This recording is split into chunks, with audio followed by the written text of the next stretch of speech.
Hello everyone, and welcome to MyniQ podcast. I'm your host, and I'll be sharing short English stories and conversations with you every day.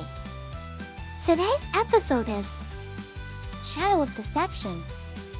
And the text level is 4. Learn about doing actions and talking about doing actions. How to tell someone else words and asking little questions at the end of a sentence. Stick around till the end for 5 quick questions to test your understanding. Alright then, let's get listening. Shadow of Deception.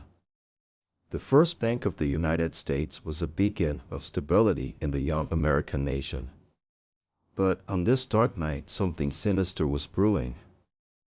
As the moon cast its silvery glow over the city, a sense of unease settled over the bank's president, Alexander Hamilton. He had been warned of a plot to steal the bank's funds, but he had brushed it off as mere rumor.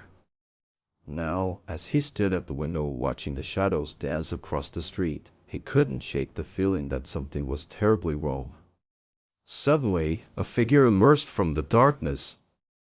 It was one of Hamilton's most trusted employees, but his eyes seemed to hold a secret. "What is it, man?" Hamilton asked, his voice low and urgent. The employee hesitated, then spoke in a whispered tone.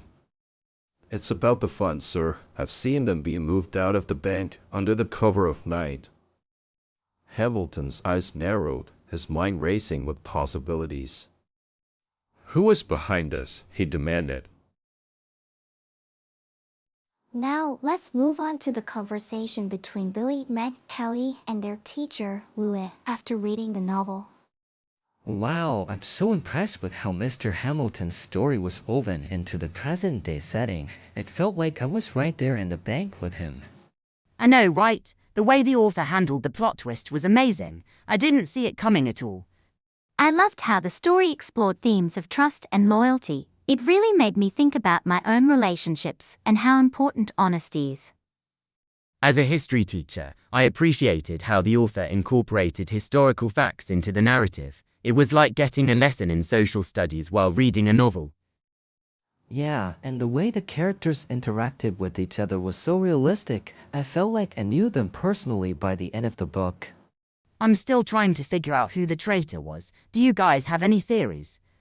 I think it was someone we didn't even suspect at first. Maybe it was just a red herring to throw us off the scent. Well, I won't give away the ending for those who haven't read it yet, but I will say that it's a story that will keep you on your toes and make you think about the importance of integrity.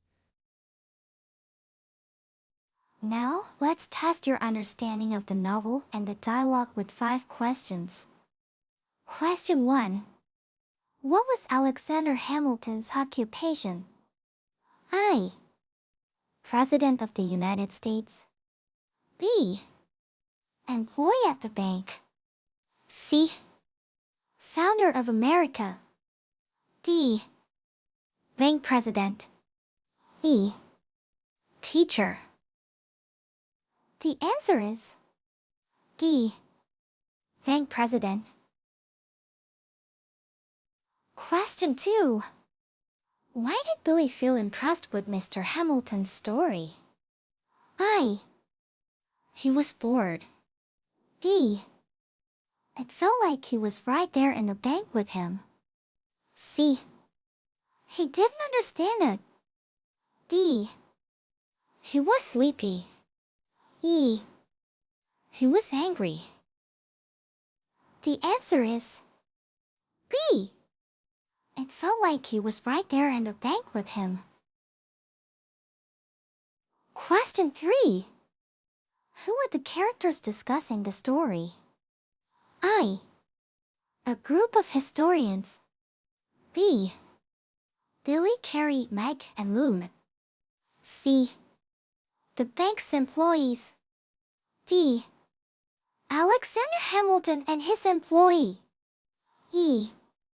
The author's friends. The answer is C. The bank's employees. Question 4. What theme was explored in the story? A. Friendship. B.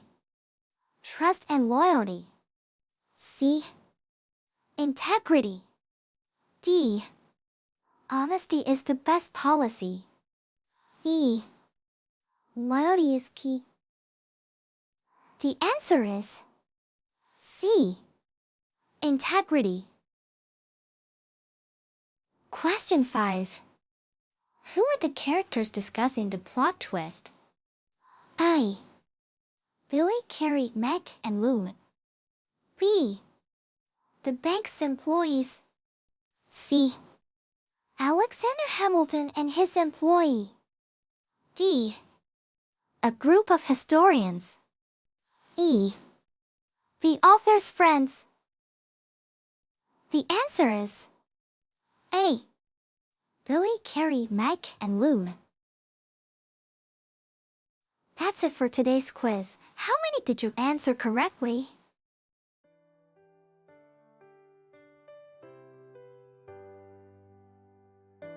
Thanks for tuning in to my channel today. I hope you enjoyed the stories and conversations and found the quiz challenging yet fun. Don't forget to subscribe or follow us for more daily English learning content. Until next time, keep practicing your English and have a wonderful day.